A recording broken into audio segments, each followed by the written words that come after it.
Hello hi guys welcome back to our channel. నేనైతే జున్ను prepare చేశాను. ఇంతకుముందు కూడా జున్ను చేశాను, బట్ అది కుక్కర్లో ప్రిపేర్ చేశాను. ఈసారి నేను ఎట్లా ట్రై చేశాను.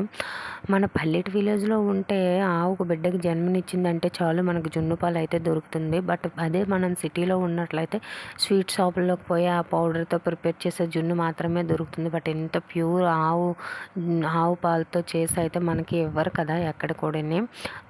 ఇంతకీ మీకు సిటీ అంటే ఇష్టమో పల్లెటి విలేజ్ అంటే ఇష్టమో కామెంట్ చేయండి. నేనైతే ఆ జున్ను పాలు తీసుకొని దాంట్లోనే నార్మల్ ఆవు పాలు కూడా యాడ్ చేసి కొద్దిగా బెల్లం ఇలాచి వేసి మంచిగా మిక్స్ చేసుకొని ఒక ఇడ్లీ పాత్ర తీసుకొని దాంట్లో కొద్దిగా వాటర్ వేసి ప్లేట్ పెట్టుకొని దానిపై జున్ను పాలు వేసి ఒక 30 to 20 మినిట్స్ అయితే కుక్ చేసుకోవాలండి. కుక్ చేసుకుంటే మనకి జున్ను అనేది చాలా గట్టిగా వస్తుంది. బట్ ఇది కేక్లా కూడా ఉంది.